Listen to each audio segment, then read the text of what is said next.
Excuse me. Okay. We should be live now. Give me a moment to check and see.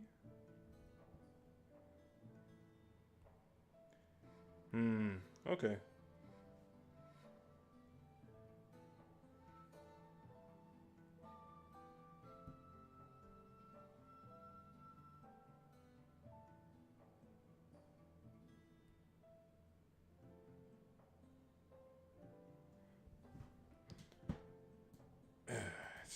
It's just one of those times with the internet. Give me a moment.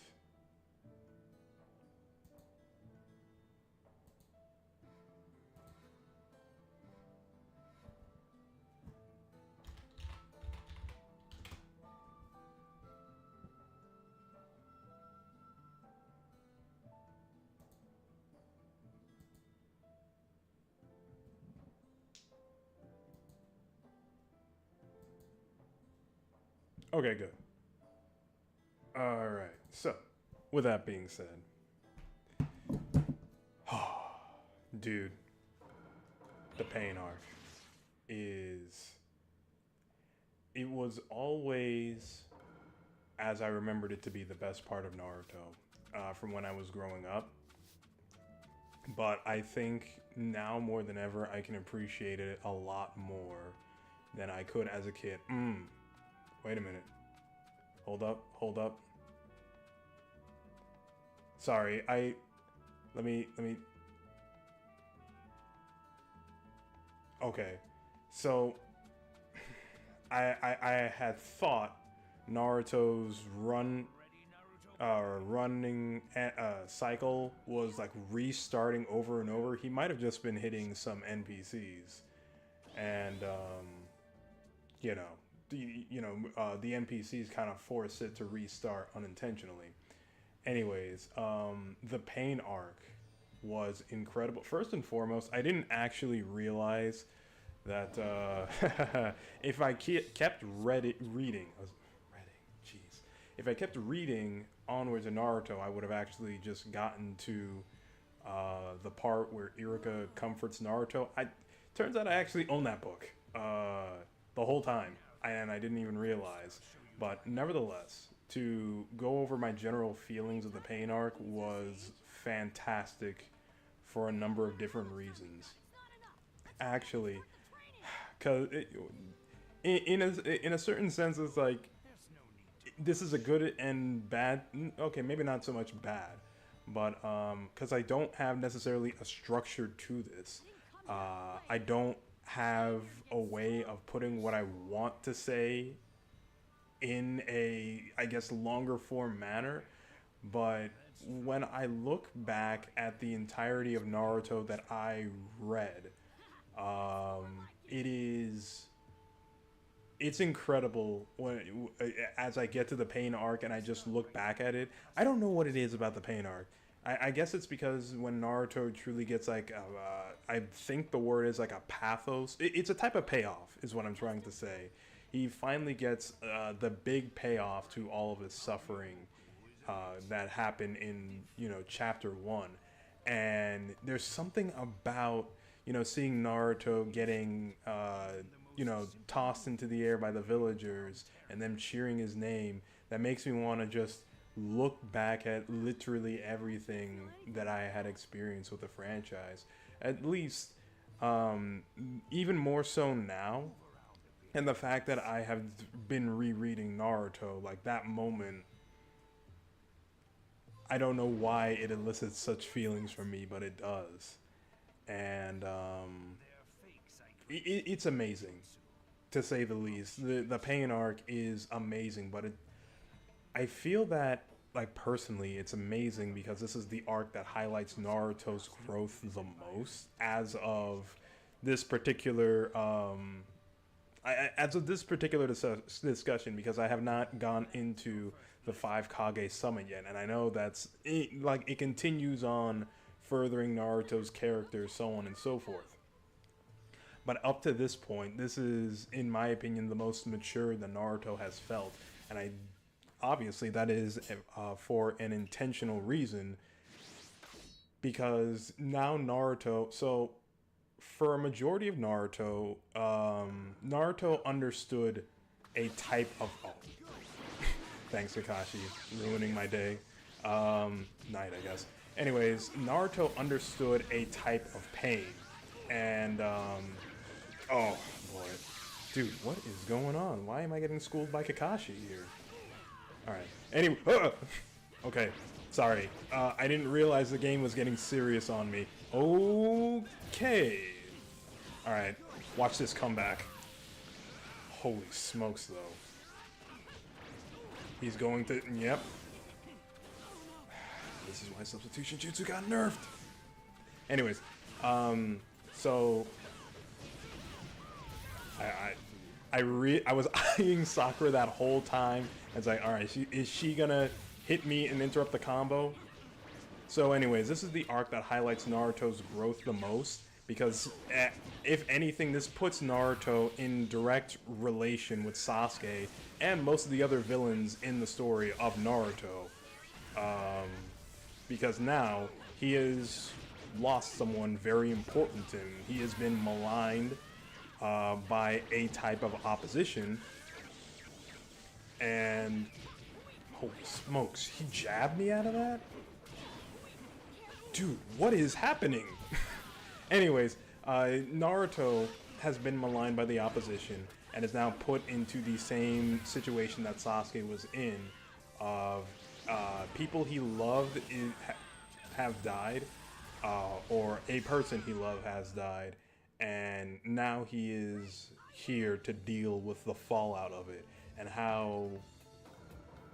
Okay, so even though I said I had the book, I think I misspoke a bit earlier when I said I had the book where Iruka comforts Naruto. I don't have that book per se. I have what comes after that. Okay, what I'm trying to say is I don't have volume 44. I have volume 45, which deals with the Mount Miyaboku stuff, and I believe also that Iruka comforts Naruto in around that thing. So if I would have kept reading from where I was at last time, I would have, you know, had a frame of reference for everything that was going on in the video game. But anyways, I digress. After going through the fallout, Naruto is taught Sage Mode. Dude, Sage Mode is my favorite power-up in any type of anime or media in general. I think it... So, you know the drill with anime. Normally, well, mostly because of Super Saiyan, it's very romanticized, the loud screaming to power up and things of that nature. Sage Mode is the essentially antithesis of it, where Naruto has to sit still and gather nature energy for, I don't remember the amount of time, I guess just until he hits Sage Mode. And once that happens, okay, he's in. And there's something about that concept that really resonates with me. Excuse me, I was thinking about this the other day, and like Storm 3, one of the reasons why Storm 3 is my favorite Naruto game is that it gives me what I envision the QB chakra cloak for Naruto would be like, because it's not this like thing he's got to pull out of him, like this separate power. It's just a part of him now. So you flick the analog stick, Naruto's in QB chakra mode. You flick it again, he's out of it. And I get it, balancing wise, that is busted. Like the second that was introduced in Generations, my mind went up, yep. This is automatically the best character in the game, because, you know, if you don't know, I don't... What game was it where you could actually block chakra dashes from awakened characters? Or am I misremembering? And, you know, you can always do that.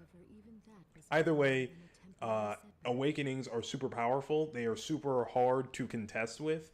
And hang on, let me lower my mic down a little bit. I can hear myself peeking in my own ears. And awakenings are super hard to deal with, and giving characters access to an instant awakening is just it's a recipe for disaster in terms of balancing, which is why in Storm 4 it is nowhere to be seen, at least to my memory.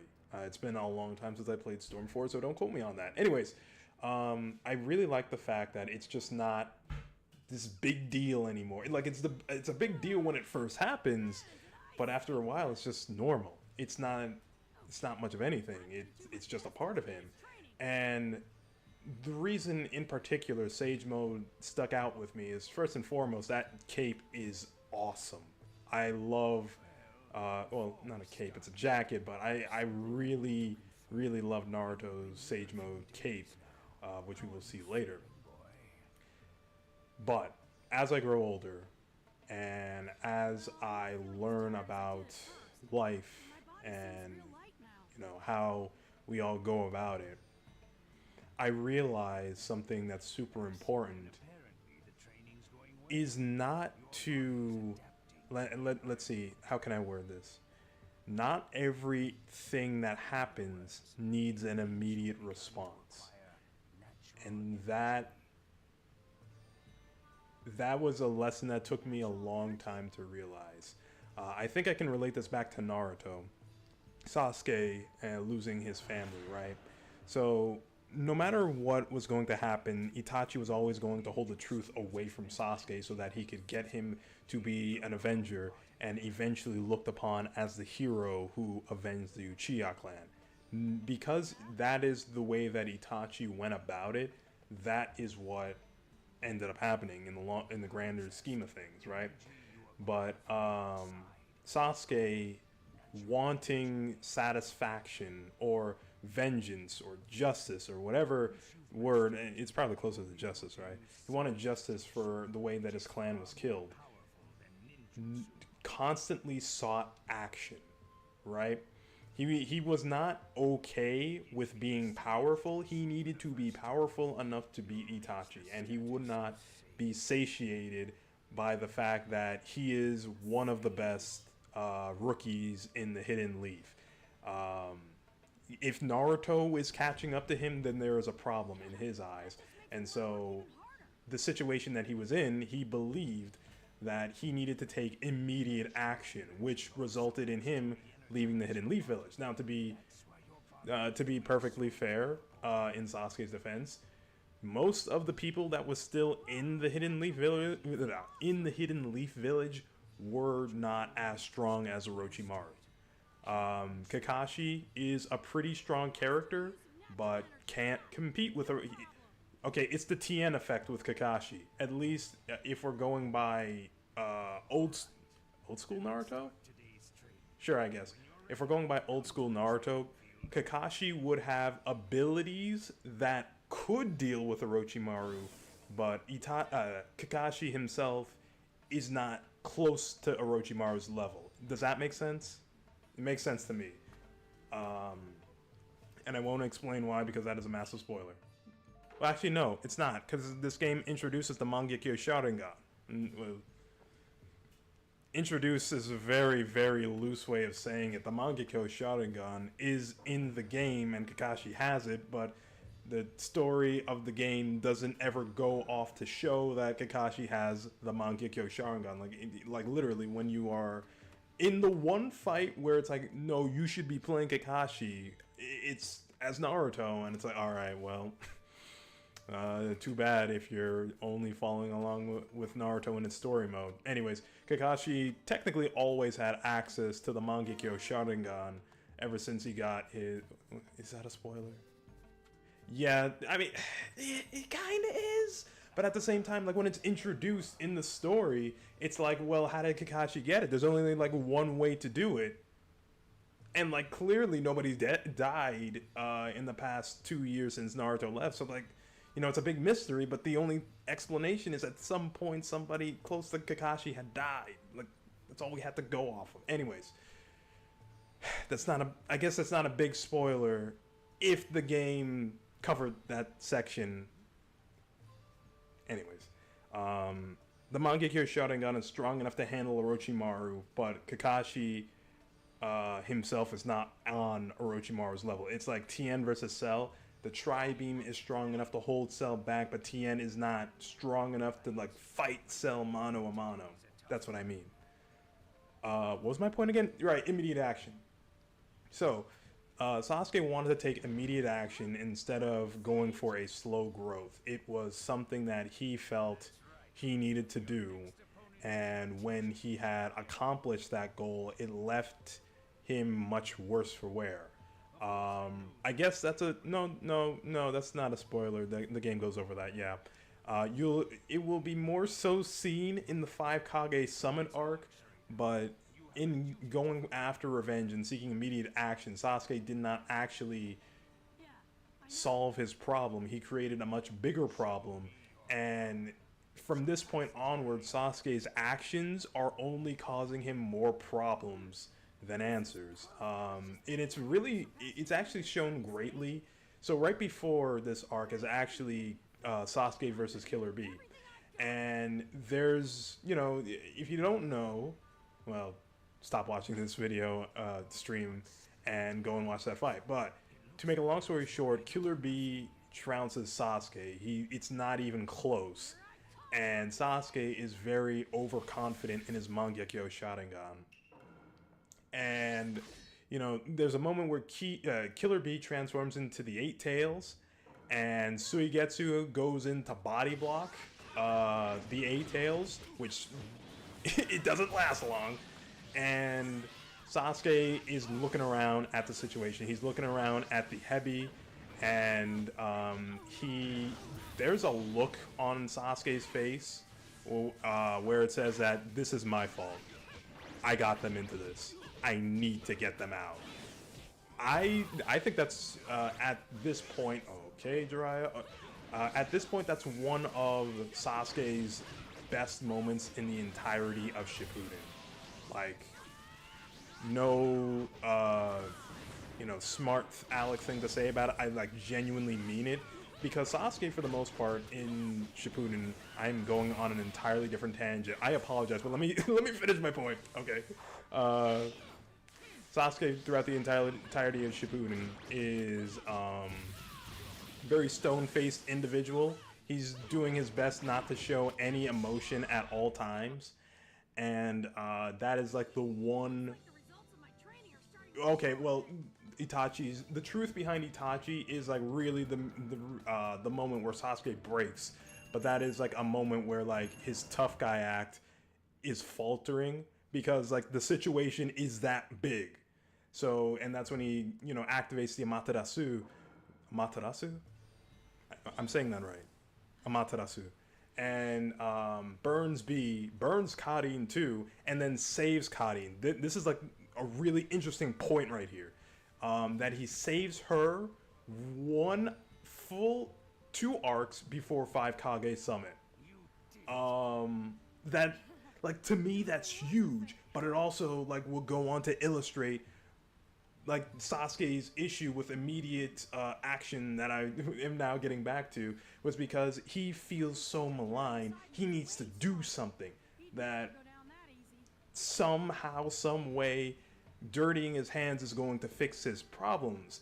And now that Sasuke killed Itachi, can I say that on YouTube? I should have questioned that beforehand.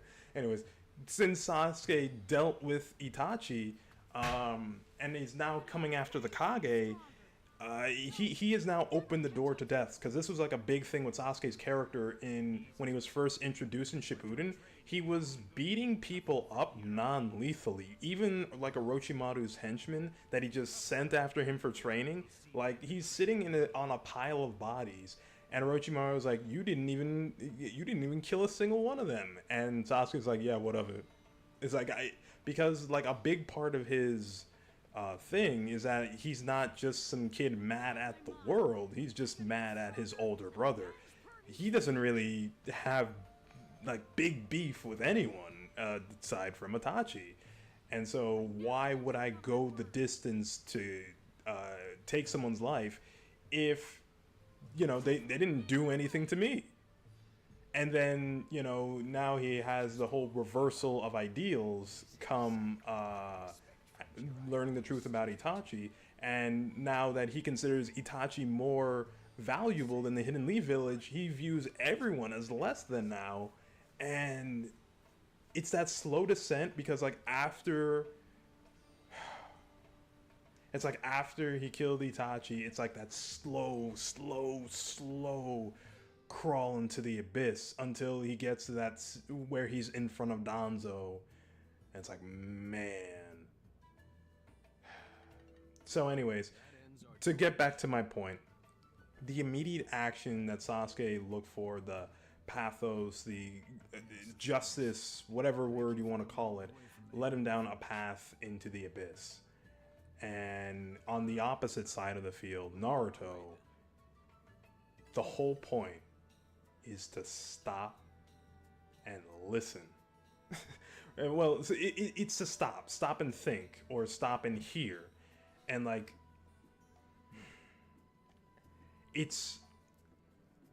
I don't even know how to put it into words, like how big I feel this is. Because Naruto has been this character who is loud, who interrupts people.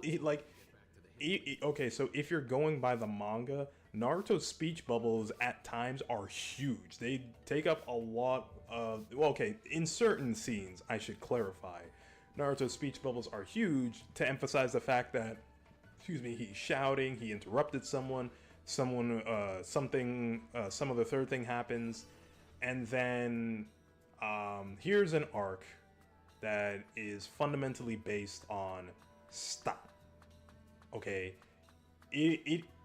when a person enters into a situation where they feel maligned, attacked, or something bad happens to them, they have a tendency to want to respond. And to me, Sage Mode is, I've said it like multiple times now, it is that calm down, okay? You cannot continue forward in the same mindset that you were in. And I mentioned earlier that Shippuden, so a lot of people really hail early Naruto as like the bee's knees, and I get it. I was a kid too. I really truly believed early Naruto was, for a time, better than Shippuden. And then I grew up a bit. I grew a bit older, and Shippuden is the intentionality, whereas original Naruto, is the energy or the heart of the message. Yeah, I think that's the best way of saying it. Original Naruto is the heart of the message. Naruto Shippuden is figuring out how to turn that message into tangible words that you can speak to another person with. And that complexity is seen, well, we'll get to that when Naruto... No, we won't! No! Oh, no! I totally forgot! That scene doesn't exist in the game! Okay, maybe it does. Maybe it exists with Nagato. Maybe they placed it there, and I'm misremembering, right? That can totally be a thing. But anyways, it's to stop and consider what is being done. Okay?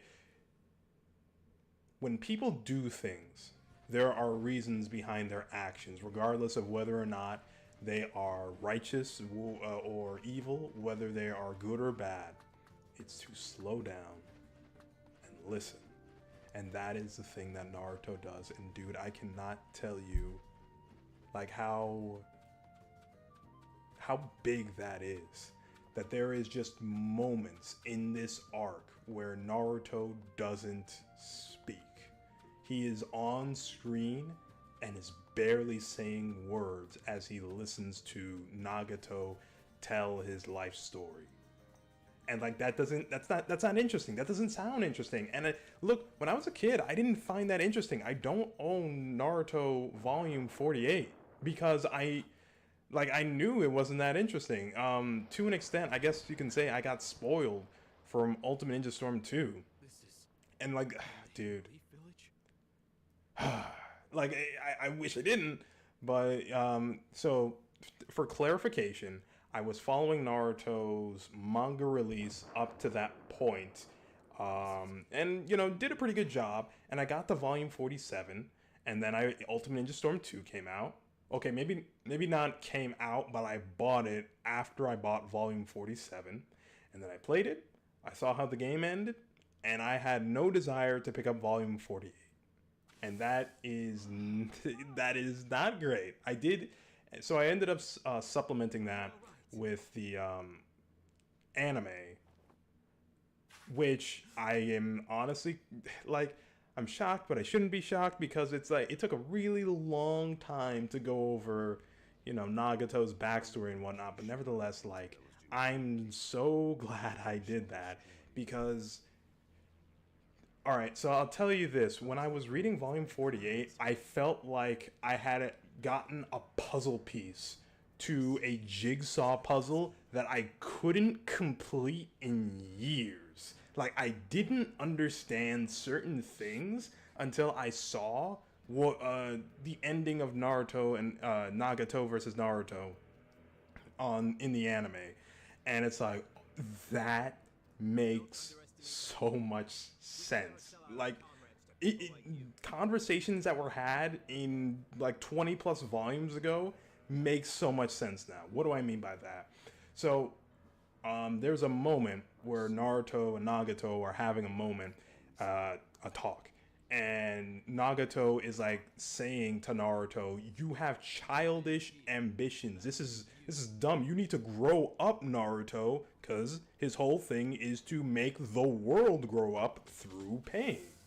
So he's telling Naruto, you need to grow up, because your childish ambitions aren't going to amount to much. They're not going to rid the world of chaos and pain and hurt.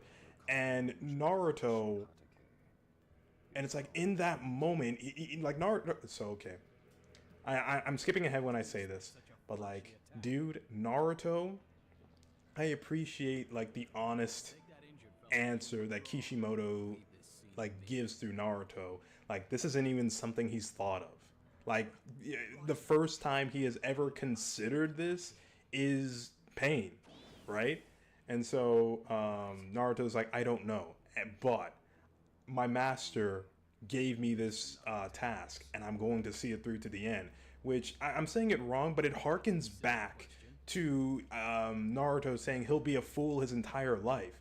And so this is something that I didn't realize until this very moment here, where, in a sense, everyone, okay, maybe not everyone, but most of the villains in Naruto are, in a sense, trying to get him to wake up from his childish delusions. It's not smart.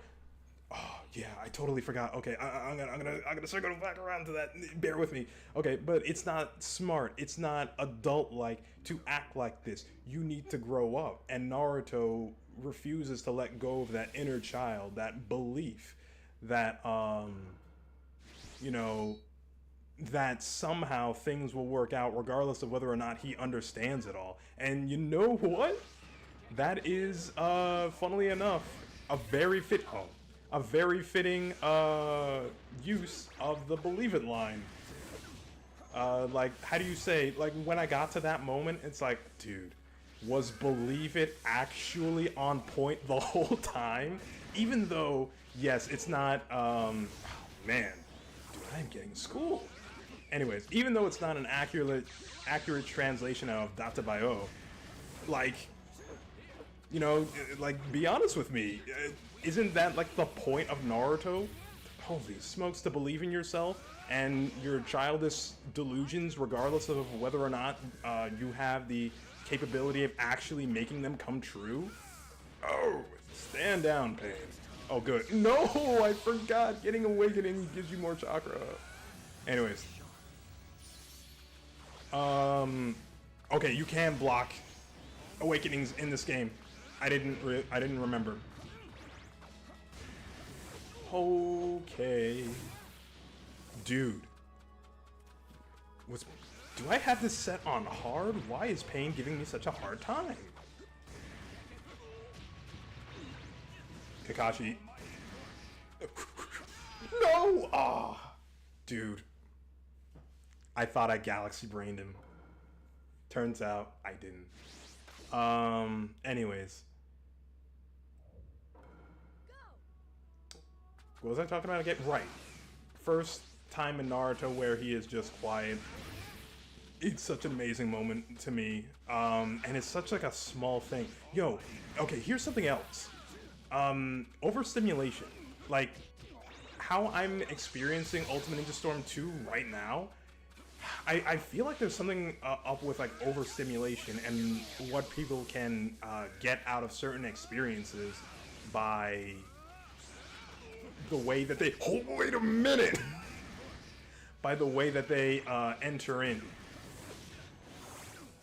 because like this was always like I was aware of how the pain arc ended, but there was something about it that didn't click with me when I was a kid. And maybe it's just the fact that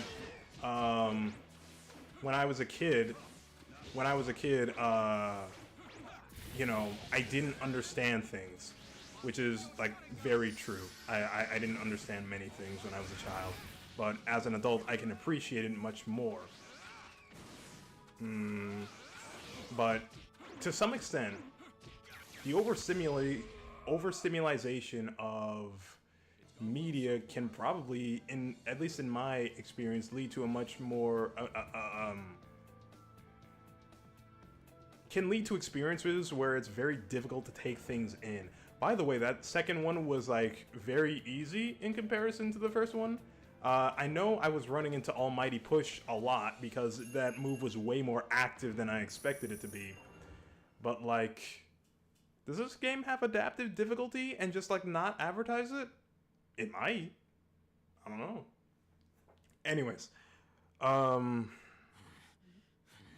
dude, why did Pain have to interrupt my train of thought by beating me senseless?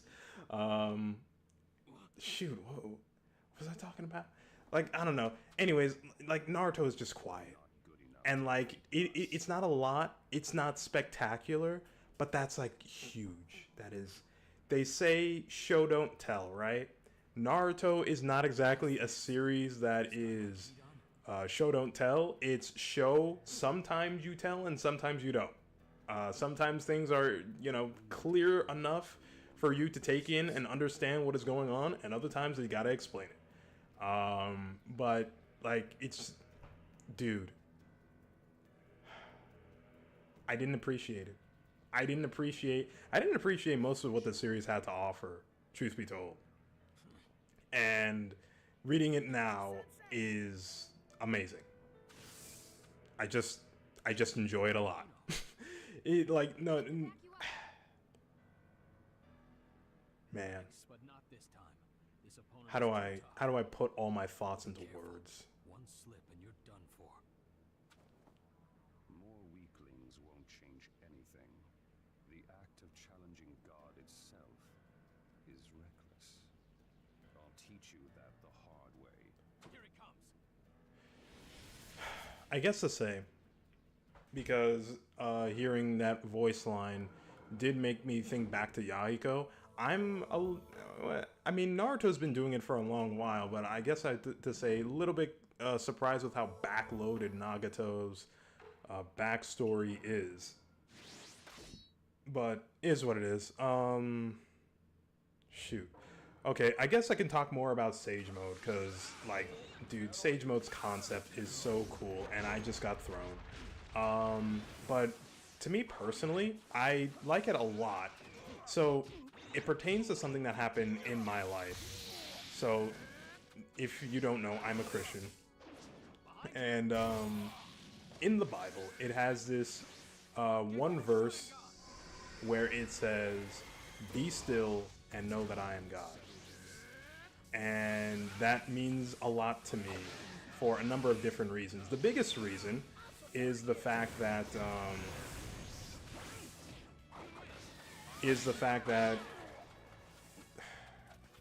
in my life there were moments. Okay, well, how do I put this into words? There are situations where the only way to get out of them was to literally do nothing and trust God. And it seemed, it seemed that from the outside looking in, immediate action was necessary in some capacity, right? And I guess that's like the where I'm going to with all of this at the end of the day is that when something bad happens, it feels that a person needs to respond in some kind of way. Like you literally feel something come over you and something pulls at you in order to respond to it. And sometimes the best response that you can have is no response and just sit back and wait and just, let the situation play out. I'm trying to remember something that someone said, but like the full weight of the message is kind of escaping me at the moment, so I can't really deliver it with the amount of what's the word I'm looking for, the accuracy that I'm looking for. But okay, what I can do is I can tell you a story in the Bible. It's not a story; it's an actual event. But there was these people were coming after a prophet of God named Elijah or Elisha. I could not tell you which one it was at the moment because those names are a little too similar for me. Actually, I can. I have my phone right here. I'm lying.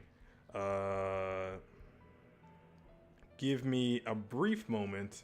What the heck? What is this? Okay. That was strange.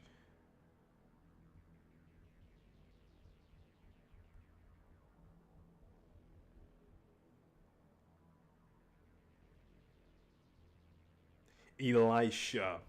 So the situation was that Elisha is surrounded by a Syrian army, or not surrounded, but their chariots outside coming to him, and his and the guy under him is losing his mind. And uh, meanwhile, Elisha's having some lunch. He's not worried about it at all. And I don't know if he's a servant or the guy under him, but he's like, why aren't you shocked? They're coming here for you. And then he says, God, open his eyes that he may see. And then the next time the guy that's under Elisha looks out the window, he sees an army of angels surrounding the chariots. And that's the point. That's really the whole point of be still and know that I am the Lord, is to know that God is in control of anything. You may think that you need to act immediately, but not forward momentum does not always equal a good outcome. Sometimes you just gotta wait for the correct opportunity. We can use video games as an example for that. Best example I can give is Mario 1. If you've ever played Mario 1, that's a game where you need to pick your spots on when to move. It looks very simple to play, but it's shockingly complex in how you have to go about studying enemy patterns and, knowing when to move, when is the riskiest spot for you to move, and so on and so forth. The best example I can give is at World 8-4, where after you evade the Hammer Brother, there's a Podobo that jumps out of the fire, like literally ready to hit you if you move too fast. However, if you wait, you can actually mess up the cycle, and so Mario can get over to Bowser without, running into the Podobo. It is deliberately designed for you to take your time, even though the timer is going, the Hammer Brothers getting closer and whatnot. You got to take your time, because if you move too fast, it's game over, and you got to start World 8-4 over again. But in life itself, do I have an actual example? I have many examples. My life is a continuous example of, needing to be patient and wait on God. There's a lot of situations where it looks like a person does X, Y, or Z, but truthfully, I do not have the whole information. Actually, you see that a lot on social media nowadays. Man or woman with half the facts speak as though they have all the facts. And it's really interesting to see like how certain people become internet villains when in reality you know, they just only have half the facts. I'm not speaking about anyone in particular. This is just the general culture that has been cultivated through years of chronic internet-itis. That's not a condition, that's just words I made up. You know, as if you couldn't tell. Oh, shoot. Ooh, do I talk about that now? Ooh, hang on a minute, let me take some water. Okay. You know what, because she's on screen, it's topical. So another thing about Naruto that I never really gave credit is actually how well Sakura is written. I never considered that before. Because, you know, like what we were just talking about, chronic internet-itis. A bunch of people will say in a vacuum that Sakura sucks, useless, so on and so forth. You can have whatever opinions you want, but she is a shockingly complex character that is actually written well. The moment that I feel that has escaped the Naruto fandom and bled into, I guess, the casual scene, like the people who watched Naruto a handful of times when they were younger, and then, you know, petered out on it as they grew up, is like that scene where Sakura is talking to Naruto, and she tells Naruto that she loves him. And when I came across that scene, it's like, wow, that is tasteless, because everyone knows, like they have enough context to go like, oh wait, didn't she not like Naruto for the longest time? And you know, I believe that for the most part people have the context of she's just saying words, she's not meaning it. And for the longest time, that is what I had. And in reading Naruto all over again, I realized that moment is a product of a long-established defense mechanism that Sakura has, because she has no idea on how to protect Naruto. What do I mean by that? So in the Sasuke retrieval arc, when Sakura asks Naruto, this is a request of a lifetime, to bring Sasuke back, and Naruto doesn't bring Sasuke back, and she sees that Naruto is covered in bandages, she has a moment where she can't even look Naruto in the eye. She has to go to the window and, you know, just like play it off like, oh yeah, I'm very okay. And she's not okay. And she tries in that moment to lift the burden she has placed on Naruto by trying to tell him to get Sasuke back. But Naruto doesn't let go of it. And in the reunion arc, it happens again. When Naruto goes like 4-tail, 9-tail, QB, chakra cloak, whatever that thing is called, and you know, Sakura sees it, she goes, is that my fault? Did I do that? And the defense mechanism appears itself, because instead of telling Naruto the truth that he hurt her in a blind rage, she lies about it and says that, oh, it was Orochimaru, and Yamato has to pull Naruto to the side and like, look man, she's not going to tell you the truth, but that's why I'm here. You hurt her because you allowed all of what is, whoa, okay, why is the game suddenly getting hard on me? Well, I mean, quote unquote hard, but like, that was very strange. Anyways, you know, and then by the time you get to that moment, it is actually a long established thing that this is Sakura's method of essentially protecting Naruto, because she has no idea of how to do it, of the how to protect him in any case. And since Sasuke now, or will be at the time of the 5 Kage Summit, be a known terror, finish the last of that sentence on your own, because I don't know if YouTube will allow me to say that, a known terror person, Sakura is thinking, I gotta get Naruto out of here. Sasuke's is gonna deal with him. And so that is her methodology of, you know, freeing Naruto from the burden that she's placed on him. Because, you know, she knows that Naruto likes her. And so from her perspective, she thinks that Naruto is doing all this to at least make her happy. Like, okay, maybe I can't win the battle of love. At the very least, I can make her happy, right? But she fails to realize that Naruto is in this in his own volition. He's just trying to help his best friend, so he's gonna march on anyways. Um, but yeah, like that perspective is something that I never had due to the fact that Insane. I listen to. Oh, dude, there's so much to go over. Um, the fact that I just listened to the internet and just Only fighting a clone? heard people parrot certain things only to then realize that, wait a minute, all of this makes sense in context. And like, okay, yeah, sure, you can say that the women in Naruto don't do a lot, but at the same time, it's not called Sakura or Hinata.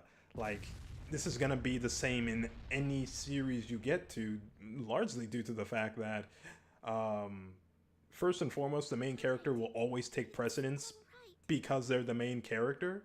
And okay, I really don't have a reason as to why a female character in particular isn't given as much shine as most of the males are, but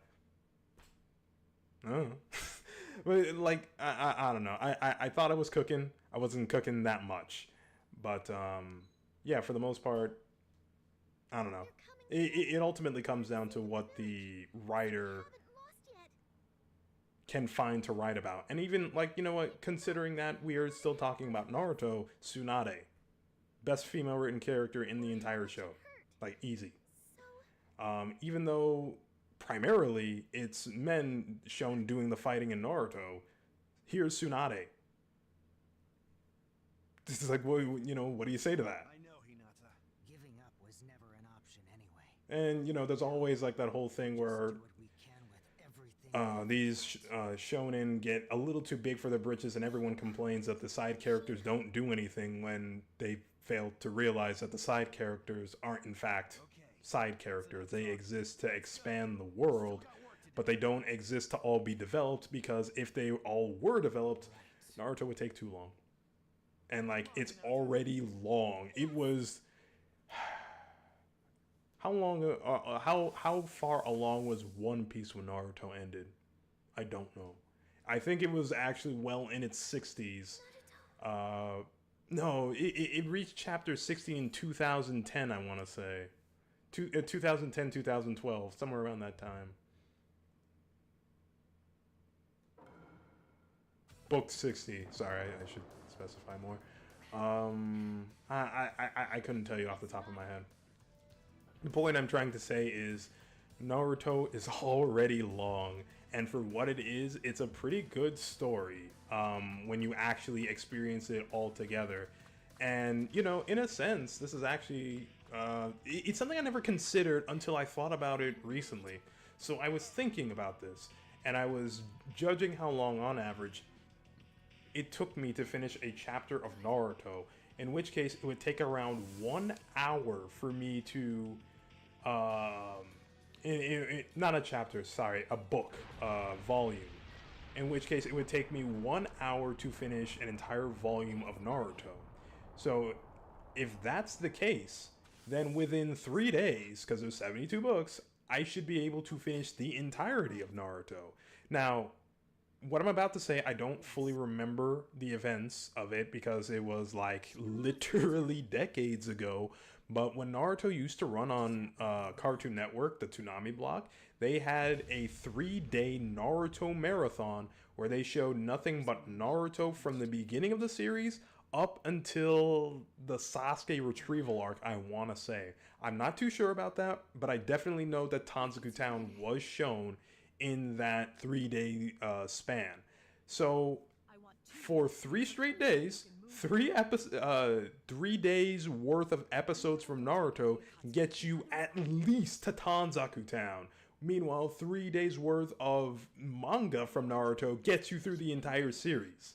Tell everyone to give their all. So, like, it's a completely different experience, not only in time, but also I feel in writing. So, Here's another thing that I found myself doing when I was reading Naruto. Again, this is going to be probably something be exclusive to the fact that I was reading it as an adult rather than a kid, where these moments hit me a lot harder were the simplistic drawings that were 1 page long. And sometimes there was nothing on the page but just words. Like, there's literally no drawing. In Jiraiya's death scene where he says that he lived a pretty good life, or like it was barely short of glorious but still glorious, there's like a blank page and it's words on it. And like that blank page hits so hard. like I'll get straight to the point. it's hard to say whether or not I would appreciate the anime more so, considering the fact that I haven't seen that scene in particular animated. Nevertheless, there is something about reading Naruto and having the ability to like stop and analyze a panel whenever I feel like it that hits different from seeing the animation. Like, in a sense, it is intended for me to stop and just look at the manga page. When in animation, well, that's not how these shows were originally intended to be. They were intended to be broadcasted, and yes, at some point they got DVDs released and so on and so forth, which then gave you the ability to pause it, but, you know, when it was in its original form, you couldn't. So, I don't know, there's just something about it. There's something different about reading Naruto than watching Naruto, is what I'm trying to say. But with that being said, you know, it doesn't really matter.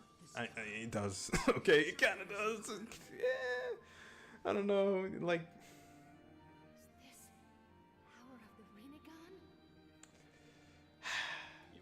so the biggest and best thing about Naruto from the anime is the music and the voice acting. That is untouchable. No matter how much I want to talk about the manga, that is something that travels with me as I read the manga. When I read Naruto and I read what he says, I'm imagining it in his English voice, and that is for legitimately all the characters that have been introduced up into the Pain arc, because I'm familiar with their English voices, and that plays a very big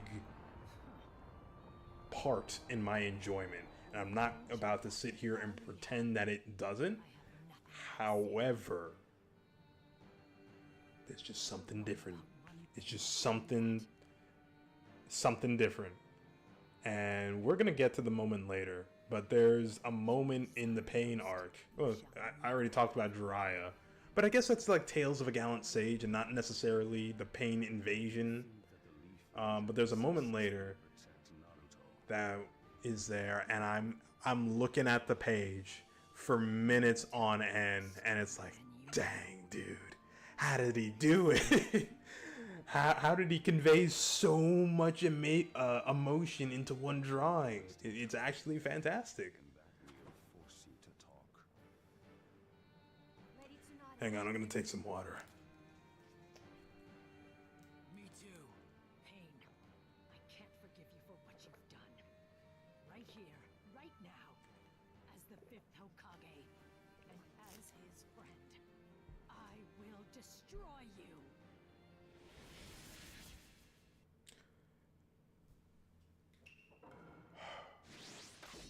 Man, I still have more to say.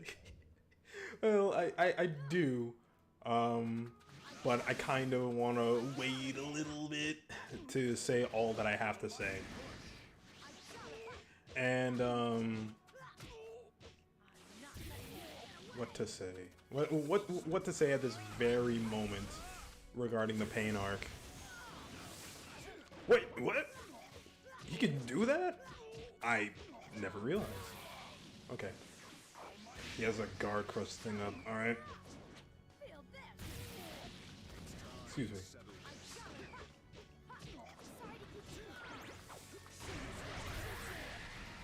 I wonder if I can combo into my ultimate jutsu from that.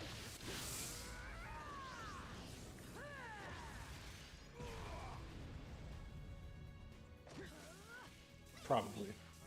No, as long as substitution jutsu exists, I can't. Well, I mean, technically I can. It's just that there's a constant combo breaker at all times. Let's see what else to say.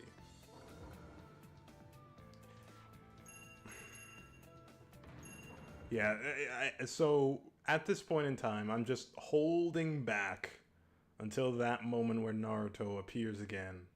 Because, in truth, that's where the rest of the things that I have to say are. And I should say, of the Hokage.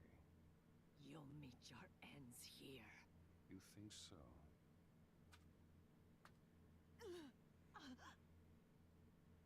Shizune! When did he...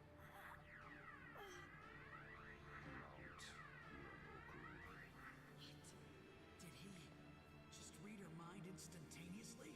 Apparently, Naruto isn't here. Mount Myoboku.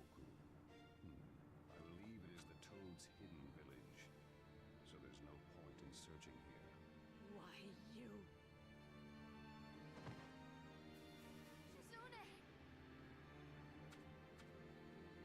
Pain. Before God, no strategy will work. All is meaningless before overwhelming power. You major nations proved that over the years. You people, you all think of yourselves as major forces in the world and push death from your thoughts. Peace makes you soft. If you kill, you shall be killed. Hatred connects the two. Quit babbling such nonsense. In battle, both sides suffer death, injury, and pain. We major nations have suffered our share of pain. How dare you lay false charges and make unwarranted attacks? How absurd. Feel pain. Contemplate pain. Accept pain. So, No pain. as I'm sitting here thinking, there is one addendum I want to make to the things that I said earlier that just about every villain, in a sense, tries to get Naruto to grow up. That's not necessarily the case. And as I think back, like, because Gaara isn't trying to make Naruto to grow up, but Gaara has Naruto reflect on himself. So yeah, like I was talking a little too fast there, so that's my bad.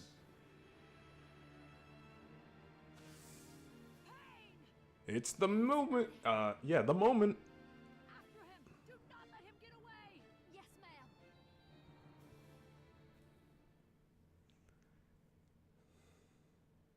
This moment is wild. Oh, okay. No, we're still coming to it. I think what was like the coolest part about this moment was like forgetting that like how big it was to experience reading for the first time. Like, so my favorite Naruto book is volume 47, The Battle with Pain, right? And going into volume 46, I didn't realize like how much Kishimoto just like put into that one book in terms of sheer artwork. Like we get the moment right here, and seeing it drawn is wild. Now this world shall know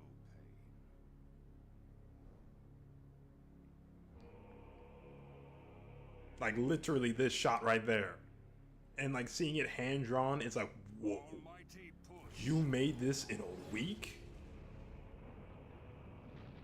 Well, they probably have multiple weeks to work on it and multiple assistants too.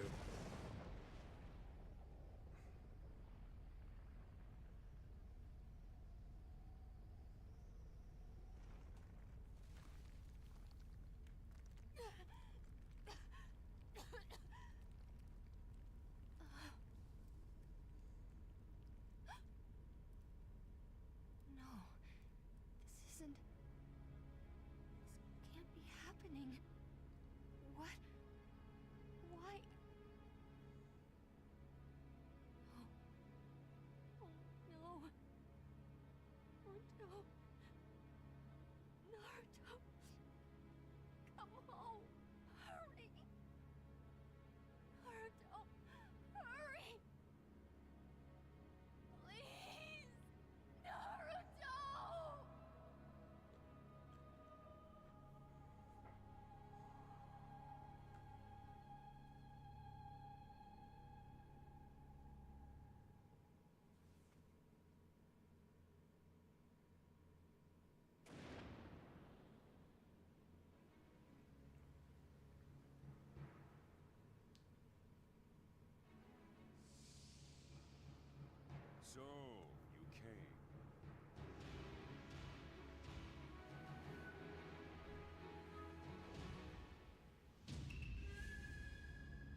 so good, dude.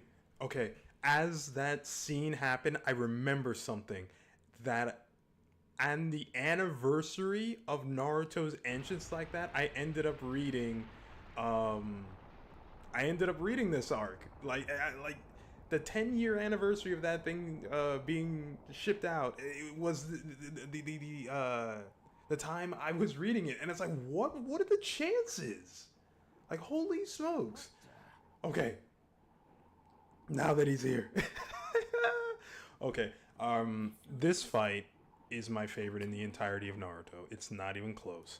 Um, Keep in mind, I have not read the entirety of Naruto at the point of speaking right now, and my memories on the Fourth Great Ninja War are fuzzy at best.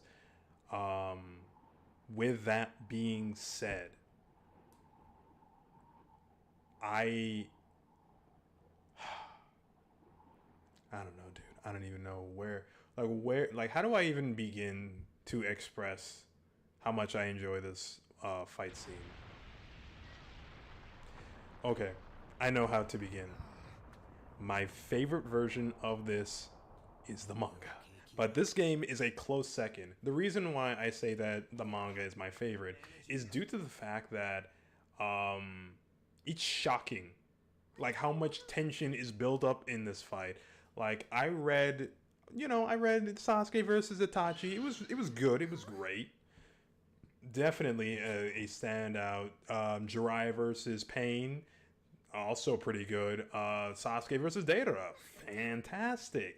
But there's like something about this fight, like it's the fact that Pain's time limit. Um, well, again, the game doesn't go over. At least I don't think the game went over it. I wasn't paying too much attention. But like factoring in Pain's time limit, and like Naruto is trying to get to Tendo Pain before he can activate the almighty push again, and it's like there's so many aspects of this fight that all go into it to make it like not only a marvel to watch, a marvel to read, but an experience in and of itself. And unfortunately, I don't have too much experience with the anime. Part of that is because, again, people on the internet made fun of it. Okay, so from the little I saw of the anime, this fight in the animation did look good, when it stepped up. But like right before that, I didn't really like it. Okay, so like if you ever want an example of how the anime adds in filler, you can look at the beginning of this fight. Specifically Naruto versus all six pains before he gets it down to one. Because there is a moment where Naruto uses Rasengans as smoke bombs, and he sends one of the clones into the air and tackles one of the pains to the ground. And he manages to take out two.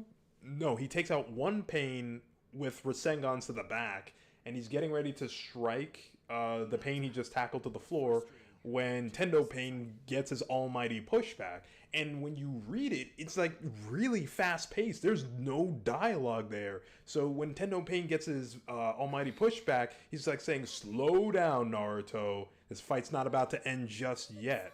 But when you go to the anime, in the middle of it, Fukusaku is just saying, "Oh, I get what he did. Naruto boy sent in a clone of himself and tackled Pain to the ground." Okay, he didn't send a clone of himself to tackle Pain to the ground, but he transformed into the Rasen Shuriken to tackle Pain to the ground and sent the clone to jump Pain from behind.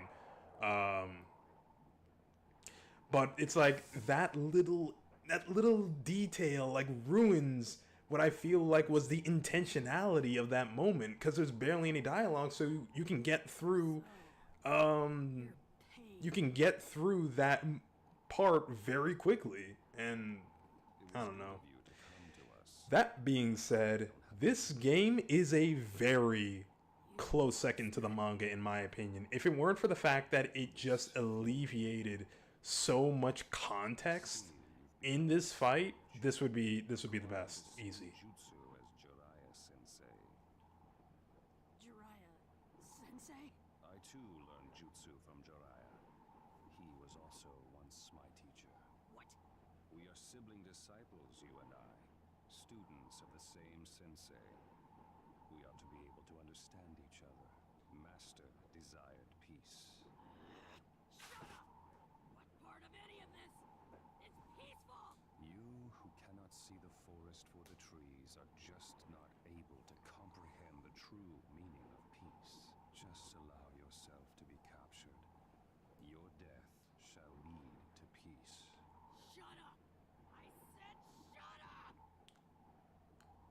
Okay, My master, my that friend, line is a bit my village. awkward. What you did to all of them! I'll never forgive you! Deidara was right. You do not listen. Dang. Okay, so We'll take you by force then. man, okay, I'm gonna do something I don't normally do. I'll be back in a second.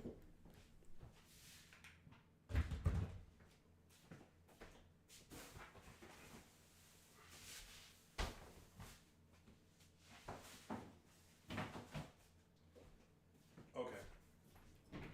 I needed I needed to break out the manga for this next part because I wanted to say something and I wasn't paying attention to Tendo Pain and how he said it, right? So just bear with me as I look for the beginning of this fight. Oh no. Oh, I picked the wrong book. It's actually in volume 46. Oh, excuse me. After these messages.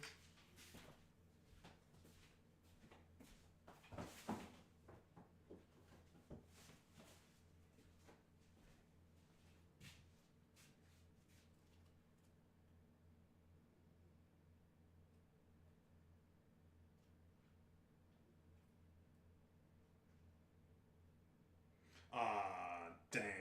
Okay. Shoot. I thought I was cooking, so I'll let you in on my thought process here. So I was looking in the manga to get like solid evidence to see if Pain called Naruto by his real name up until that point. Before, Naruto came face to face with Nagato, and he did. And so what I was expecting is because the Akatsuki for the most part refer to Naruto as the Nine Tails Jinchuriki. They don't call him by his first name. I'm gonna settle So this. my whole thing was, in relation to the book that Jiraiya first wrote. What was it? The Gallant Tale of Naruto. I thought that, Pain, Nagato, wasn't referring to Naruto by his name because it was going to be another example of that dehumanization thing that the Akatsuki are more or less known for. But as it turns out, no, he did call Naruto by his real name. I just misremembered it. But I'm glad I got the context for that. Excuse me, before I started saying stuff. But I had to know. I had to know. Oh, okay. That was a little funky. Very funky, actually. Dude, I'm not messing around when I say this. This is like the most Tendo Pain has ever substituted on me in a boss fight. Or maybe I'm just rusty. That could be potentiality. I don't know. It's like genuinely harder. I don't know why.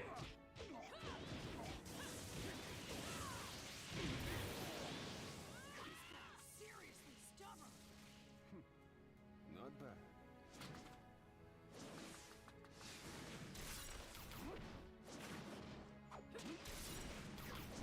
Okay.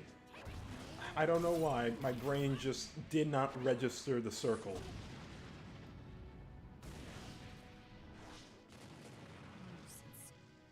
Summoning jutsu. So, I guess that... Do I mention it here?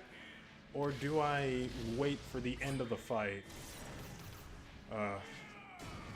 I guess... I can save it. This is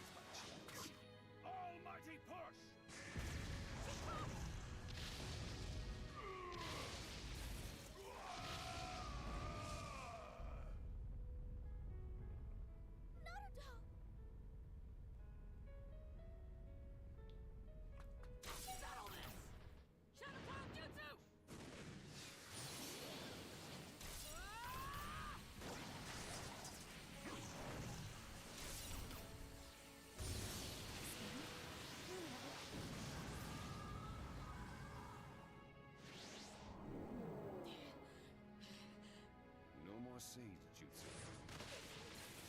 It's over. Yeah. So this moment in the game doesn't make as much sense because the okay. I should at least let it play out. Why? Because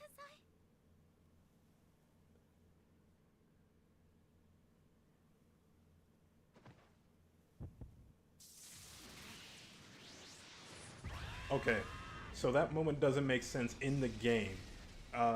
Like why he would try and stab. Did he? Okay, you know what? I was about to say that, and then like literally Nagato like tries to stab Naruto in the stomach. So I guess that makes just about as much sense. But so the whole conversation that Tendo Pain has, or Nagato really has with Naruto, is not something that has gone over in that moment, which is really unfortunate because I feel that that was like the most interesting aspect, or one of the more interesting aspects of the fight that would lead on to Naruto considering more so this whole peaceful route that he's going for. Um, to give a brief summarization, basically, Naruto had a whole thing where it's like, what part of you coming to my village and destroying everything is peaceful? And you know, Nagato and Tendo Pain say like, you know what, Naruto, good point. But what about my village and my family? Like they also had to suffer at the hands of the Hidden Leaf Village. And it was like a whole thing that Naruto didn't have an answer for. And it's in that honesty that I really felt that this story arc really had some legs. And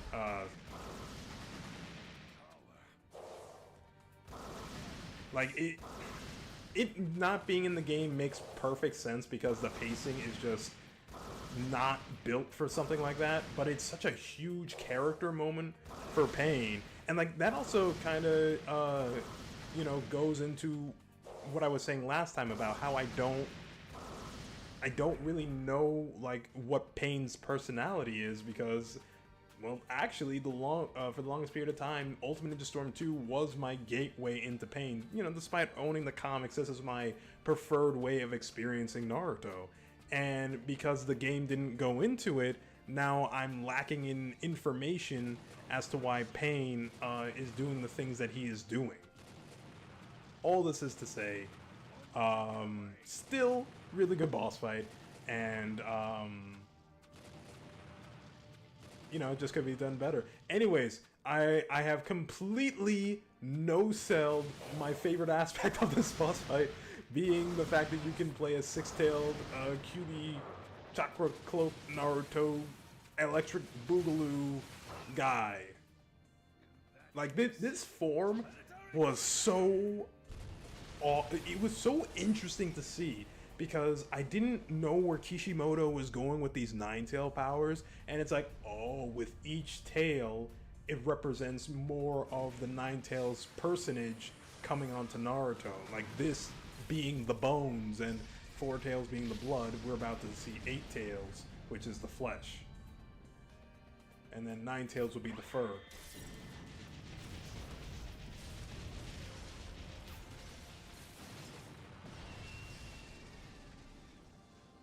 So powerful.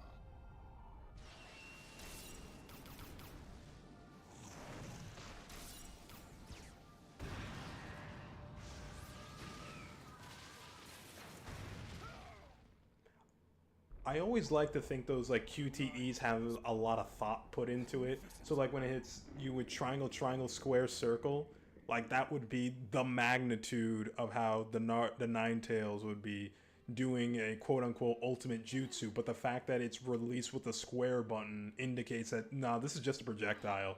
This is like his normal. It hurts. It hurts. Somebody help me. I can't.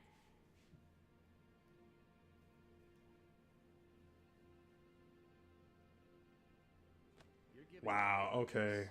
Are you sure you're Ooh, they're skipping a lot. Like, the Ninetales is literally right there, but they don't establish anything that's going on with the Ninetales. Dude, has the Night... Yes, okay. I was about to say, has the Ninetales even talked this whole game? And the answer is yeah, like, once, I think. Right. I set up the seal spell to appear within your psyche once you sprouted the 8th tail. Excuse me for a second. So, Truth be told, I'd hoped it would never unravel. like, how do you say Naruto in this moment is like so lost and confused because of Hinata's death that he's just spiraling, and so the Ninetales is like, you can release the seal, Naruto, and I'll take care of everything. And Naruto is moving forward to release the seal until the 4th Hokage comes. It's like, chill out, kid. You don't want to do that. But then again, I was looking forward to meeting my son as a young man. So I guess it all evens out. You've grown up, Naruto. Naruto. My name. How? How? I'm the one who named you. You're my son, after all. Your son? I'm... You heard me. You're my son, Naruto. And like, okay, do they do the moment? No, they don't. Dad? Dude, there's like, The 4th dude, there's Hokage? so much emotion in these pages here. Like Naruto's conflicting emotions between seeing his dad and being so hurt because he's been carrying the Ninetales these years that he ends up striking his dad in the stomach and asking like, why did you do this to me? Like, he's happy but also sad at the same time, and it's like, dang, man. And I don't know, I'm not at CC2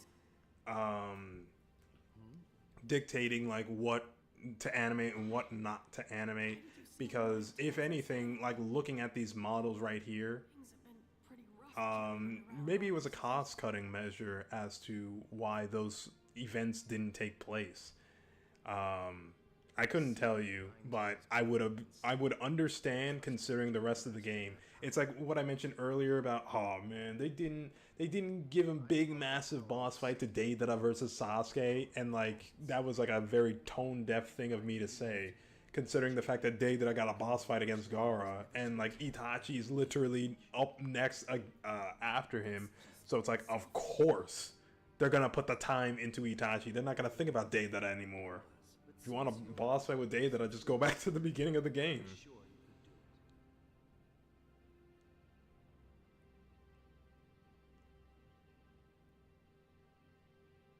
The Hidden Leaf Village is gone. I saw from inside your mind. I know about Jiraiya Sensei, too. Pain is unbelievably tough. Tougher than any enemy I've fought before. I know. But I won't forgive him. He destroyed everything. Hervey Sage, the village, so I think pain once felt just as you're feeling. And that resulted in this tragedy. Huh? Hatred can't be born from nothing. Fights begin when people try to save what's precious to them. When they lose those things, hatred takes over. Then Pain lost something too? And that made him what he is now? That I don't know. But there is no hatred without a cause. In the end, being a ninja means fighting that hatred. Every ninja fights against it.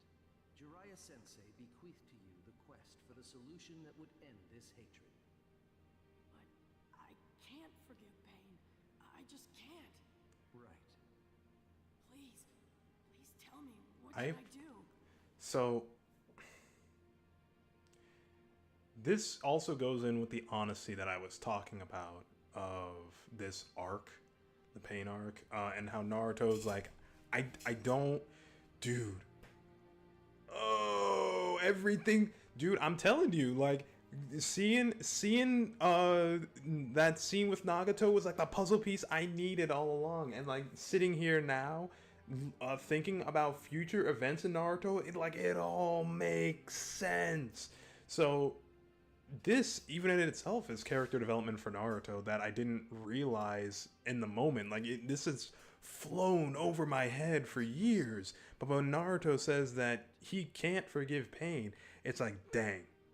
There is, like, I can't do that. so much honesty To do that, even there. Sage, even you. And you know, because Not smart. you, I'm you, not a great ninja. the Naruto trying to save Sasuke thing, right?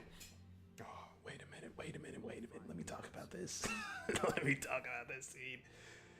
Dude, I talked about it before. How Neji talking about how he's free, and that bird and that single page in, what was it, volume 24, I want to say, or 23. Yeah, it was 23. 24 is something different. Or 22. It was 22. So Neji and that bird, Jiraiya and the blank page, and now this right here. Like, I stopped and like, dang, man. Believe in you. And like, this means something to me. All right. And this is going to be the prime reason of why I say this, but this is like God talking to me, saying, I believe in you. Like, there are so many things that I don't know the answer to, but he looks down and says, I believe in you, son. And it's like, it resonated with me in that regard. And like, that's the reason why I stopped and like, dang, man. Like, this hits this hits so hard. Shoot. Right. So the honesty of Naruto in this moment, where it's like, I don't have the answer. I can't forgive pain. I respect that a lot, because it's so easy It's time for me to go. to give a blanket answer and just generalize what is going on here. But acknowledging the fact that Naruto is not perfect, that even though he makes the exception with Sasuke more times than most people would agree is correct to do, he doesn't have that same connection with pain.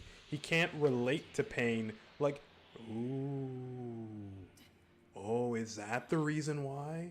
Is that why he asked Nagato to tell him his story? Because he can't relate to him? Maybe. But he can't connect with pain like he connected with Gaara. Or he doesn't understand Pain's struggle like he understands Haku's or something like that. Pain is a blank face. He's not even here, to be completely honest with you. He's not in this scene at all. He is somewhere else in the background, controlling and pulling the strings to everything. And I don't know. I feel like when I was here streaming before, I had said something really profound. Like, Naruto couldn't empathize with Pain and understand where he was coming from because he was never talking to Pain in the first place. He was talking to his avatar. That may still hold some water. A lot of stuff I said in that first stream is, yeah, but The Nine Tails has disappeared. What the? I don't know why. But seeing Naruto like that is one of my favorite scenes in the entirety of the manga. Boy, already mastered the Nine Tails.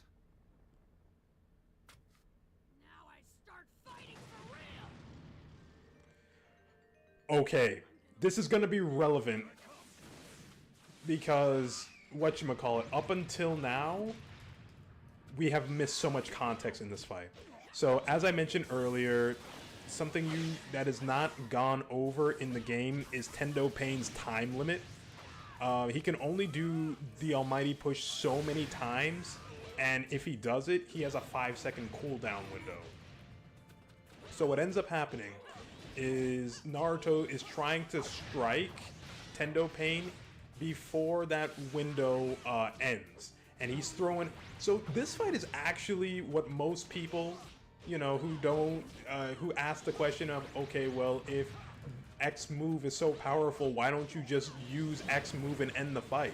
Naruto is genuinely trying to do that the entire fight. He is throwing out Rasen Shurikens left and right because it's his strongest move, and it's something that he knows will take out Pain. However, Tendo Pain just keeps dodging it, like here. And so it's so much more than this. In fact, it's so many more times. I'm genuinely shocked at how long it took me to get what was being done, because like it's a head scratching amount of times. How many times Naruto, not head scratching, mind boggling, is that the word I'm looking for? Basically, Naruto is constantly trying to hit Tendo Pain with Rasen Shuriken, and he just keeps avoiding it somehow. And then, at the final at the final inning, when Tendo Pain uses his last almighty push, Naruto decides to throw himself at him.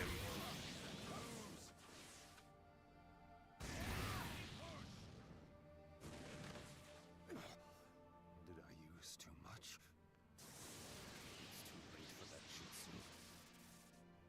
You haven't a ghost of a chance now. So, like, the reason he says it's too late is because Naruto is too far away.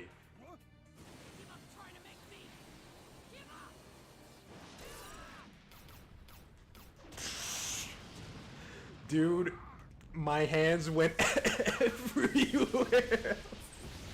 But the circle button. Like, no joke. I've never almost fumbled so hard.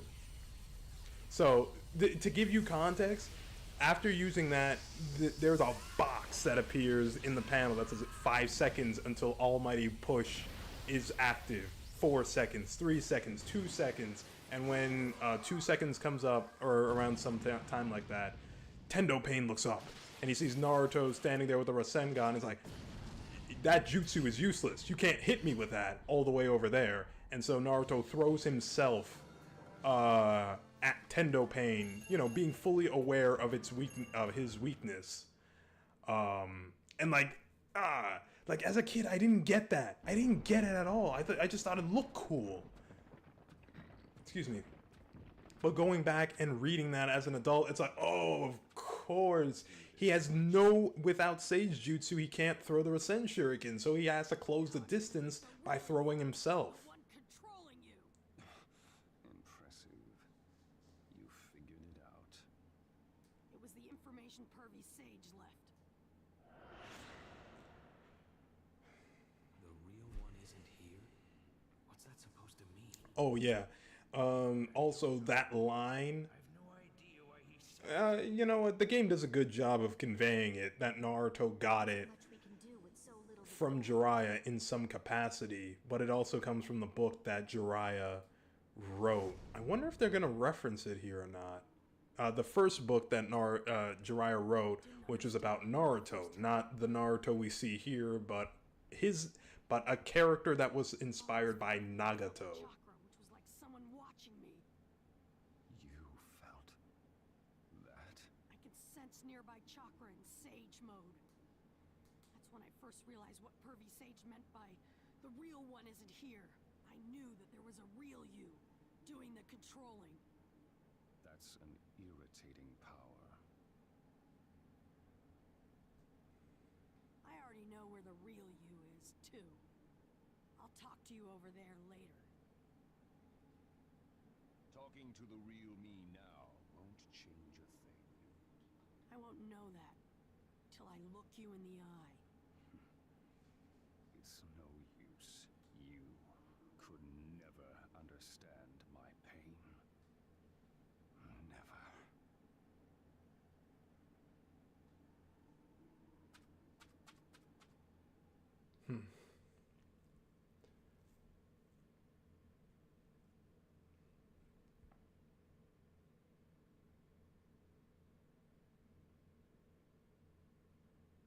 Nagato. Yes.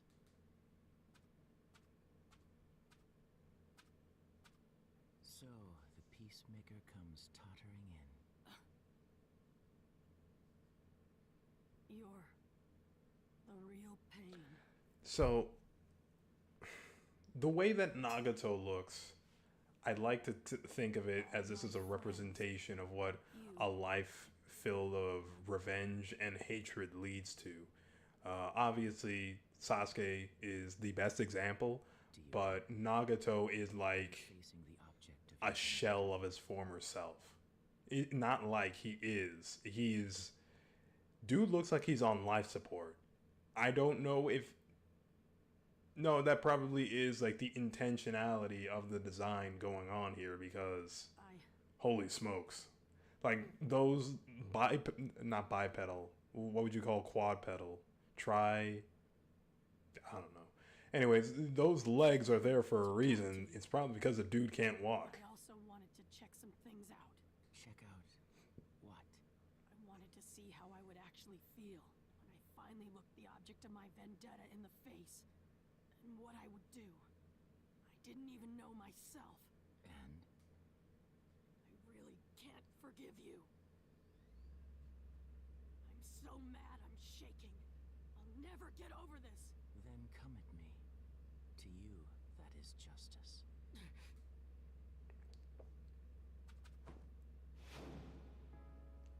I'm glad I made you my student.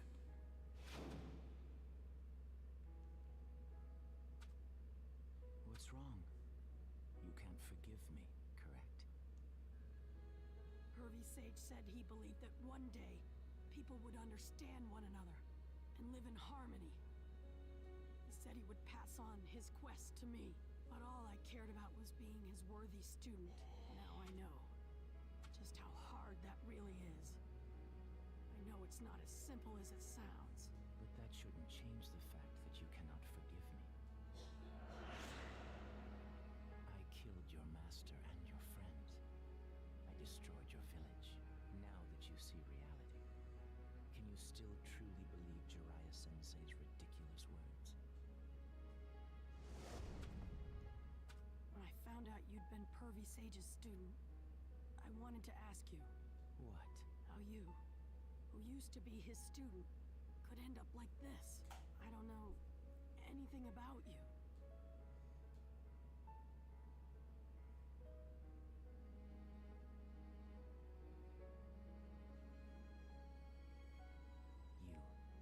Your village and your friends are very important to you. You want to protect them so much. Precious things, important things, irreplaceable things. You aren't the only one who has them. Long ago, I also had things I felt that way about. But they're all gone. The war took them away. False peace and ambition. Trivial ventures bred war. Wow. And my precious things were taken. My parents, my friends. Everything disappeared before my eyes. I hated the war, and I loathed the world that had produced it. But at the same time, I thought if war could be stopped, hatred would disappear as well. That would bring peace to this world.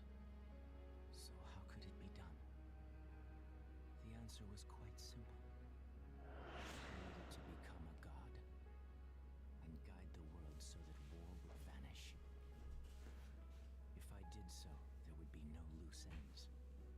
No one would be full of hate as I was. So in my own way, I acted to realize the peace I'd visualized. Do you see? This is my justice. The true peace Jiraiya spoke of doesn't exist. The only peace here is the one built upon sacrifices. What suits this cursed world is a cursed peace. The reason why I continue to hunt the Jinchuriki as pain of the Akatsuki is also to realize my peace. It's all for the world. I did it for the sake of peace. For for the world. Yes. Have you begun to understand? Yeah. I understand your idea. Like, this is a hyper condensed version of it, but it still conveys the message pretty well of how Naruto wasn't saying anything for most of it. Then what will you do? Will you let me capture you? I can't do that. Even now, I hate you so much it makes me sick. Then you want to settle things.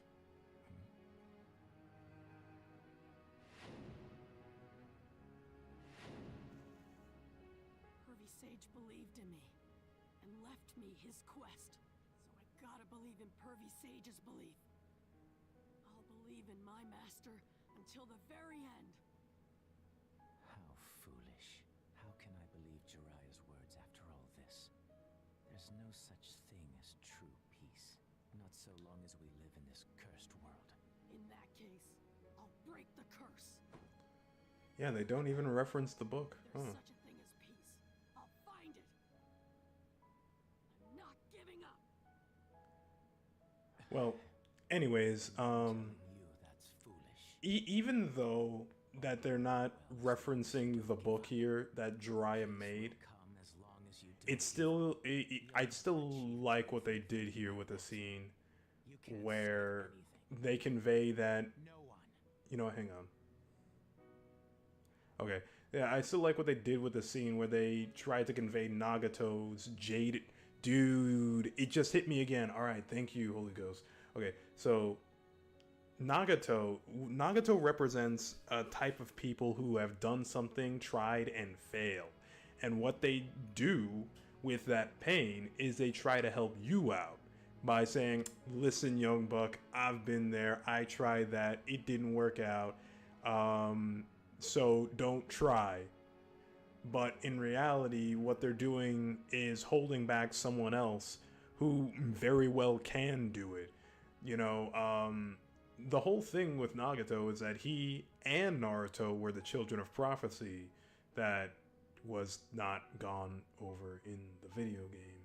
But they both have the potential to change and shape the world. The only difference is whether one or the other believes to be it. Believes to be that change the world needs, which is why Nagato was making huge moves. Well,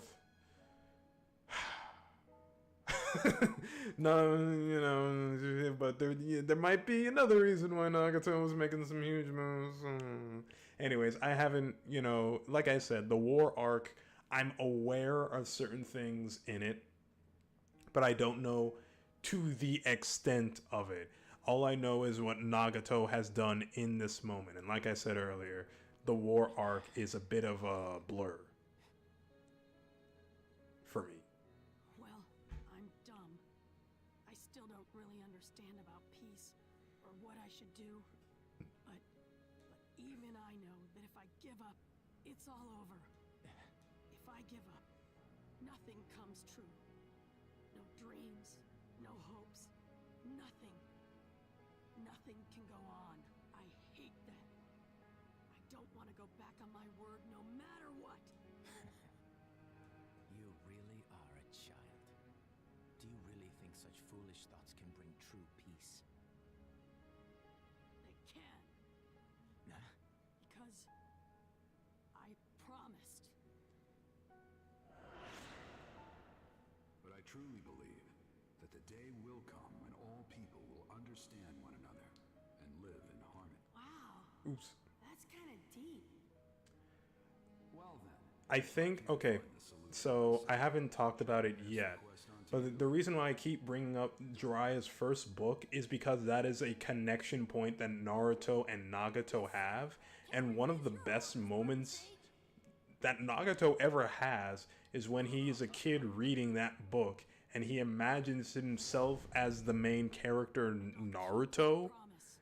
and it's like Nagato.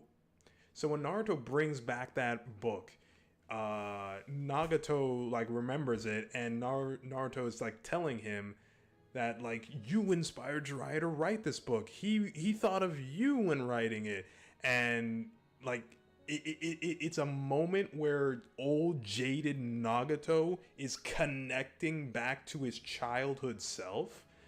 And you know, like, yeah, well, I wish I remembered it a bit better. But Naruto has this moment where he essentially says that just like the main character in this book, his name is a memento of his master, and he's gonna keep going after his master's dream. And I really think that like that solidified why Nagato, to me anyways, believed in Naruto, because Naruto managed to get Nagato to remember what that childlike belief, that unwavering faith in himself is. My ninja way.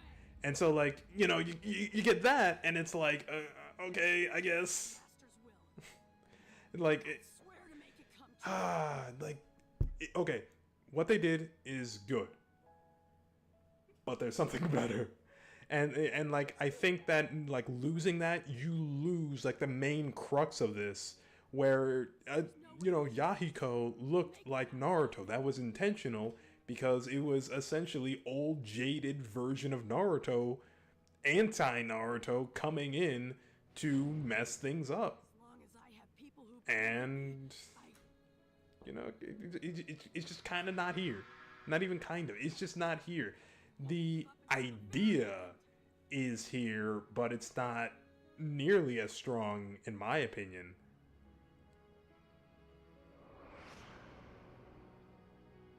Listen, Nagato. All right, let's see what they do. No matter what happens from now on, never give up. Just go straight forward, without giving up. I'm sure in the end, you'll find the peace you seek. Where Yahiko and Kona and everyone can smile. That sort of peace. I believe in you. I believe you'll be able to bring peace. Excuse me.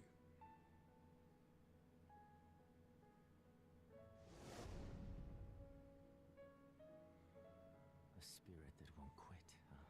Come to think of it, Jiraiya Sensei taught me that too. But I was trapped by pain and hate. Yeah, because this, like, kind of, Forgot. like the breaking down of Nagato at that moment when he realizes that Naruto shares the same name as the protagonist in that book. It's like, and he's like, oh man, I have strayed so far away. When he remembers the book and remembers, like, this is what Jiraiya thought of Nagato.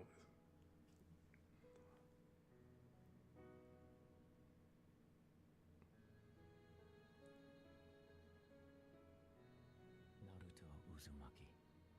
Even in this confusion, your eyes are clear. As though your eyes see even farther than my Rinnegan. You make me see a future where you walk a path unlike mine. I'll inherit my master's will. And I swear to make it come true. If there's no way to true peace, I'll make one out of nothing. We are sibling students, you and I. Students of the same sensei. We ought to be able to understand one another. I meant it as a joke. I think I shall believe in you, Naruto Uzumaki. Nagato. Conan, it's all right.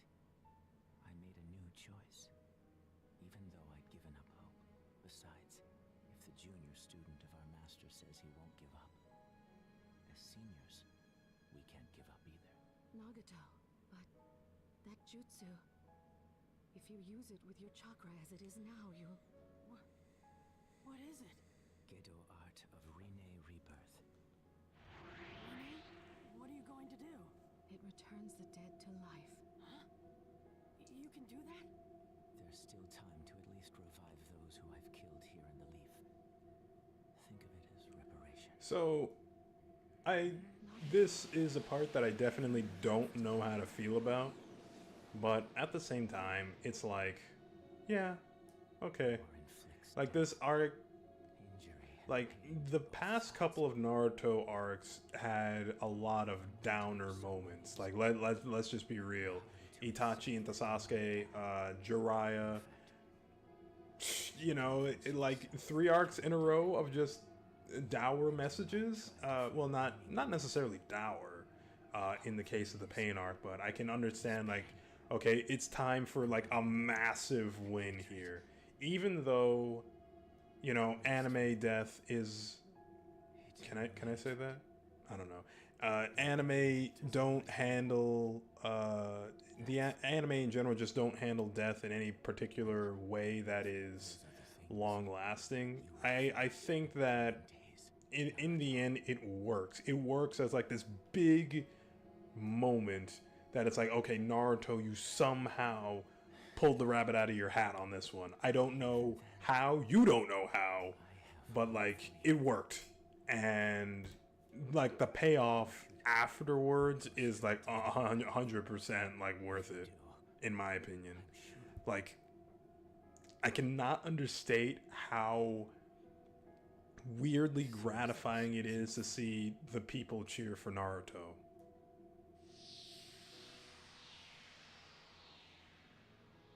Naruto, I believe you of all people can.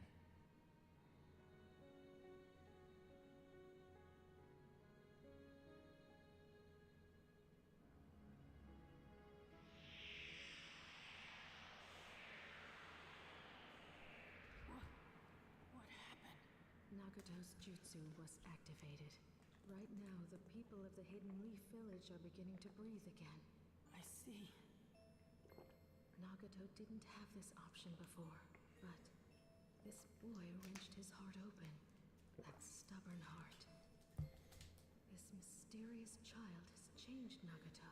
So, what are you gonna do? I'd hate to think you're going back to the Akatsuki. I'm leaving the Akatsuki. There's nothing to keep me there now. Nagato's dream, Jiraiya Sensei's dream. Since both of their dreams have been passed on to you, you now embody them because Nagato was willing to believe in you. I will believe in you as well. We of the Hidden Rain Village shall chase their dreams together with you.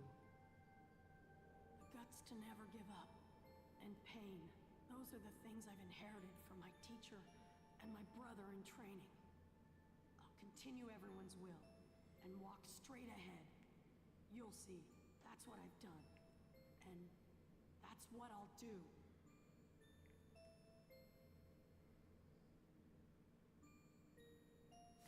This time, I pray that you will be the blossom of hope that never wilts. Right.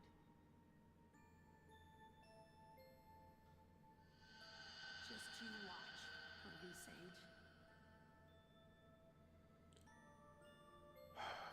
Man. I mean, basically, where we're at right now is the end of the, well, yeah, it is the end of the game. And sitting here, watching Naruto, reading Naruto all over again, it made me reflect Kakashi-sensei. on a lot that I've Good done. job. A lot that I believe that I thought about the series due to the people I hung around. To make a long story short, a lot of people didn't think Naruto was that good that I hung around. And it caused me too to think that Naruto wasn't as good as a story as I believed it to be. However, I don't know, like, what came over me to, go through all the Naruto manga that I had, but here I am. And I can genuinely say this has been like one of the best rereadings of anything I've done in my whole life. Okay, not the best. It's up there. But the context that and understanding that I have as a grown adult has made me appreciate the writing that has went into this series. I've mentioned it time and time before. That as a kid, I only picked up the manga because it was a cheap way of seeing the fight scenes. But as I am now, it's like, dang, this story is great. Like, genuinely great. Naruto. It's, it's not an accident that Naruto is popular. It's not like some kind of weird coincidence, for lack of a better term. I believe it's popular due to its good writing that maybe not a lot of people may have realized it at the time, but it has very consistent writing. It follows its themes through to the end, and the way that it evolves is in such a magnanimous way that I don't have words to describe it at this current point in time. And it's one of those things where I look back at now and I'm just really grateful. So, to give you full context, like I said, I thought I had disliked Naruto when I entered my teenage years. And then, for whatever reason, I saw a video that like said top 5 Naruto characters. And I don't remember why I hit this, like clicked onto this video, because again, I thought I hated Naruto. And I listened to the guy talk about Naruto, and like, dude, like everything came back. Like the amount of admiration I had for a certain character, or the love of the series, and this one and that one. It's like, it was all there. It was all there. It was just like placed under a mound of cynicism that I didn't realize was actually acting as a type of poison, keeping me from enjoying something that I had enjoyed for most, if not all, my life. And, as credits roll, I guess, this is also a type of lesson that you, the viewer, can apply to yourself, is to be very careful of who you place yourself around with, because you will at some point siphon off a piece of their personality, for lack of a better term. Opinions, you could definitely siphon off opinions. Holy moly. I like how I siphon off other people's opinions on Sakura. You can siphon off opinions on people and, people and stories and things of that nature. All of this to say is that Naruto was way better than I ever gave it credit for, and I am so happy that towards the end of 2025 I had decided, for whatever reason, to go through the series again. It gave me not only so much more appreciation for following the books all this time, because I already went over it, but following the anime would have taken too long. But it also gave me an appreciation for the messages that Kishimoto was trying to put out there in the world.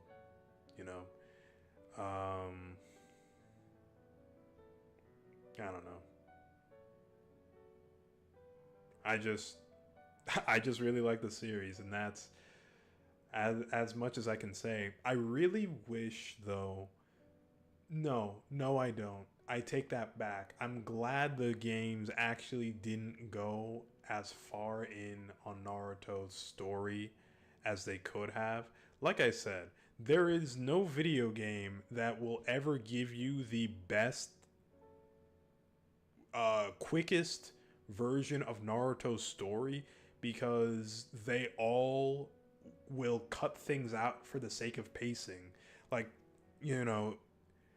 video game pacing is much more different than you'd expect.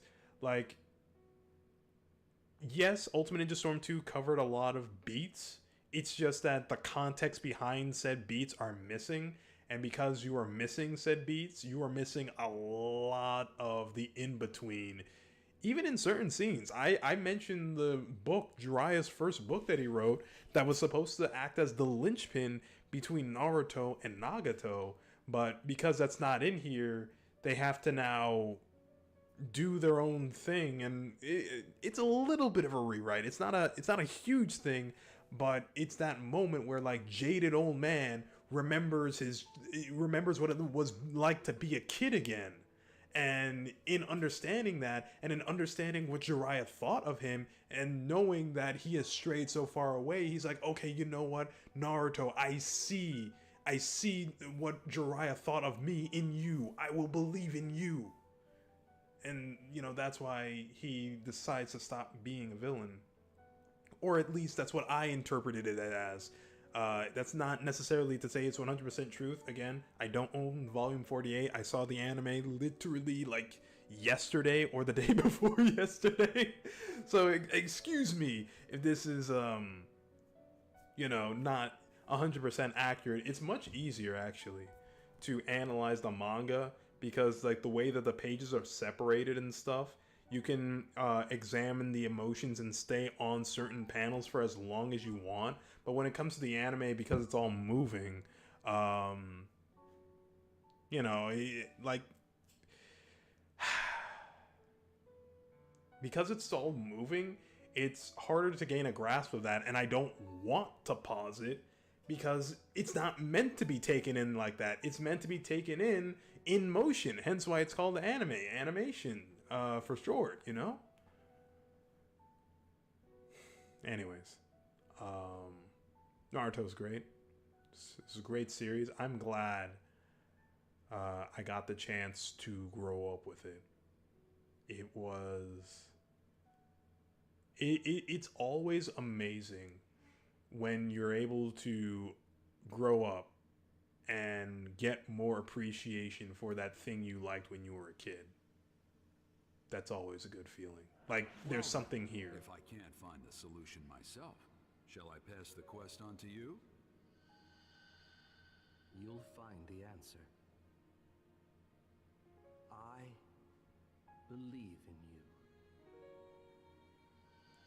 I think I shall believe in you, Naruto Uzumaki. I don't know how long it'll take, but I'm gonna find that answer for you, I swear. So, it'll be good to know you're looking out for me. Rest easy now, okay? And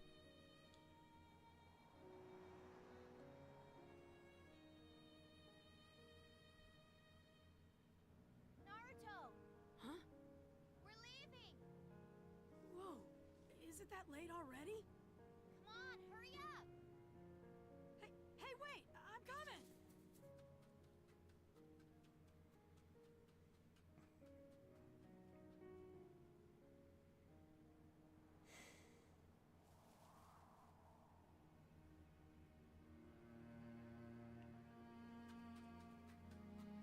Give it your best.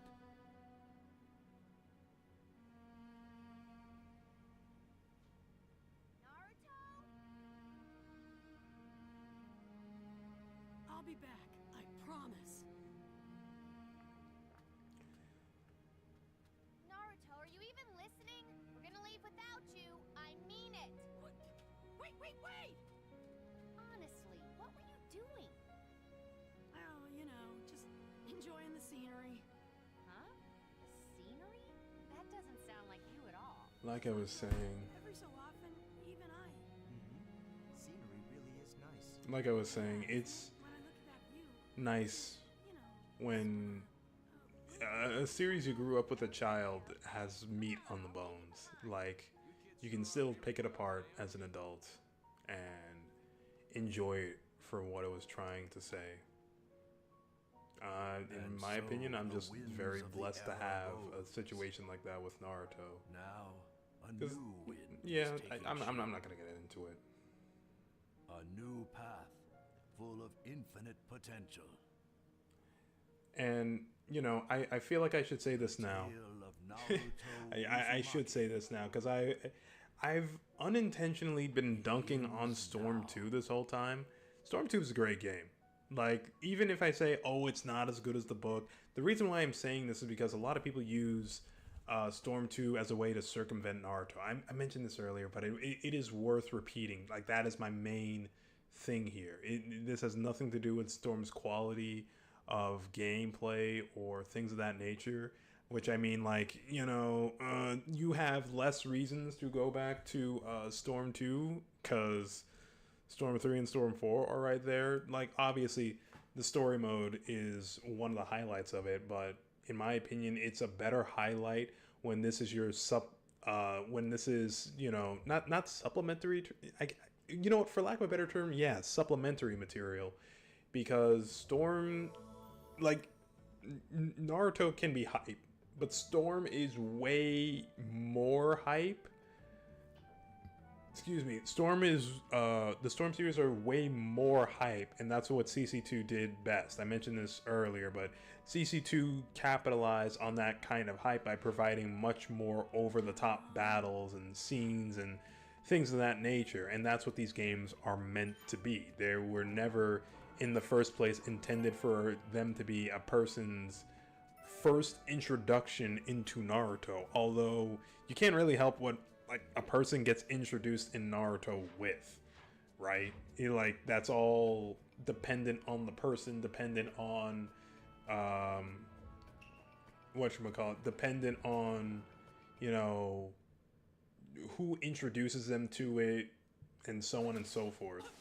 But with that being said, we have finally finished Storm 2. Dude, it has been a lot longer than I intended. I'm not even playing with you. This is like the longest it's ever taken me to complete a game that is probably under 10 hours long. With that being said, it's been a real journey, man.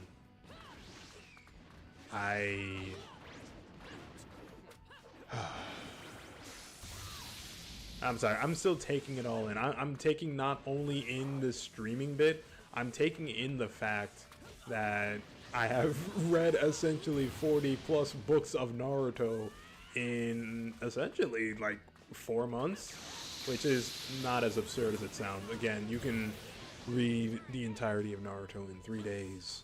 Again, assuming you're reading as fast as I am, which I assume you would be, because like there's not a lot of words in Naruto. It's mostly pictures, but I digress. Any case, as I have Naruto and Sasuke squared out on screen, I am going to end the stream. So, if you don't know, I do something at the end of every stream where I just ask the people simply, hey, do you want to be saved? This is a completely voluntary thing. It is up to you whether you want it or not. But hey, why would a person want salvation? Well, I'll tell it to you straight, man. There is not a single person alive on planet Earth who is righteous before God. All of our righteousness is the equivalent of dirty rags. How can I say that? Well, one, the Bible says that. But two, every person on planet Earth has done something either in secret or in public that they wish that they hadn't done, that they are looking to keep as a secret for now until eternity. And that thing is more than likely not just, a guilty pleasure. It's something really bad. Whether it be talking to your parents a certain way, whether it be maybe potentially putting someone 6 feet under that a person didn't intend to. I can't speak for you and what your situation is, but generally speaking, most people know that they have done something wrong. And if you try and say, well, I am good in comparison to the people around me, I repeat, a person's righteousness before God is nothing more than dirty rags. Just because you are the best person in the lot does not make you righteous before God. What makes a person righteous before God is accepting Jesus as their Lord and Savior. That's the whole reason why Jesus went on the cross, was to pay for everyone's sin. Now, just because Jesus has paid for everyone's sin, it only works if a person accepts Jesus as Lord and Savior. Think of it this way. Your grandmother can write you a check, and you have a check for 50, 100, 500, whatever. Imagine a number. Imagine it's $500, okay? That check for $500 does not activate just because it's in your hand. You have to go to the bank and say, I am cashing in this check. Yes, your grandmother intended it for you to have it, but it's up to you to actually put the effort into activating it. So how do you activate Jesus' sacrifice on the cross for you? Well, that's where Romans 10:9 comes in. That if thou shalt confess with thy mouth the Lord Jesus, and shalt believe in thine heart that God had raised him from the dead, then thou shalt be saved. For with the heart man believeth unto righteousness, and with the mouth confession is made unto salvation. For the scripture saith, whosoever believeth on him shall not be ashamed. So, to translate that, what it means is to say Jesus, and repeat this after me. I'm not saying this for my own health. I'm saying this so that someone will say it. So, Jesus, I make you my Lord, and I believe that God had raised you on the third day. And just as easily as that sentence is said, you are saved now. So, what to do now that you are saved? Well, you go through the book of John. Technically, you can go through the entire Bible, but in my own personal opinion, it's just a lot easier to start out with the New Testament. And because the New Testament is about Jesus and it's about what Jesus did. And if you go from the Gospel of John onwards, you will complete the entire, you will have access to the New Testament and what is available to New Testament believers. The Old Testament is important. I'm not going to sit here and tell you that it isn't. However, it can be a lot if this is your first entry point. I'm not going to lie. But again, it's still a very important thing. This is the Old Testament is definitely something that you place as you are going to what's the word I'm looking for here? It's something that you should take the time to read, but it's just an easier flow for a beginner to start with the New Testament. That's what I did, and that's what I recommend you doing. Now, why does a person have to read the Bible? Well, personally speaking, the Bible, in my eyes, is the instruction manual of how a person should live their lives. There are verses that tell you about money, either how to make money, how to give money, or how to, what's the word I'm looking for? Donate money and things of that nature. There are books that, books in here that tell you, to abstain from, how do I say this word? Sexual immorality. There we go. Because it is a pipeline that leads people into oblivion. Let's see. Can I give the viewers some homework?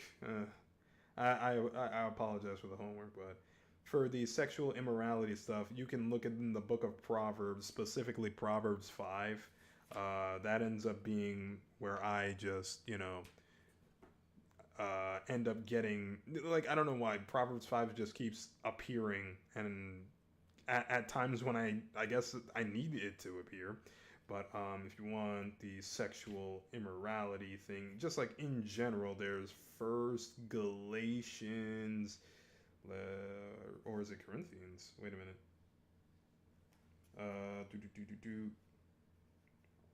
No, it's not in Corinthians. Okay, yeah. It's in Galatians 5 that speaks of those things that, people aren't supposed to do. Can I find one with money off the top of my head? Give me a moment.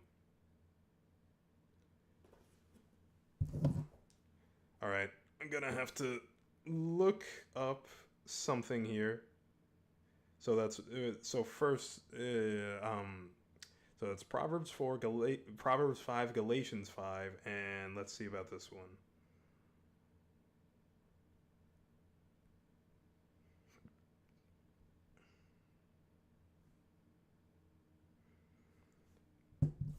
Okay, let's check, because Google sometimes doesn't have what I'm looking for, so I need to read it with my own eyes just to make sure it is what I'm looking for. He that hath pity on the poor lendeth unto the Lord, and he that which giveth, and he that which he hath given, he will pay him again. Okay, so yeah, there you go. There's something about money in Proverbs 19:17. I couldn't really think about like that was the only thing that was coming to mind, but that's Proverbs 5, Proverbs 19 verse 17, specifically about money, and Galatians 5 that you can look at. And like, dude, the Bible has so much more in it. I'm just like, these are only things that are coming off the top of my head right now. Hold on. Wait.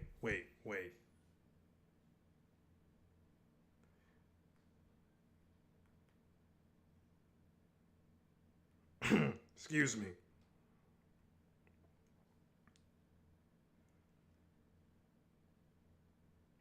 Am I remembering this right? Yeah, okay. So here's another one about wealth. Um, but thou shalt remember the Lord thy God, for it is he that giveth thee the power to get wealth, that he may establish his covenant, which he sware unto thy fathers, as it is this day. That's Deuteronomy 8:18. Um, so yeah, there you go. There's money. There's abstain from sexual immorality, and there's Galatians 5, which is just like the general checklist of things to avoid, and things to avoid and things to do. So you get both at the same time. Though you can, and Proverbs 19 as well. I know I said 19:17, but just read the entirety of 19. It won't take you an entire day. I promise. With that being said, thank you all for watching.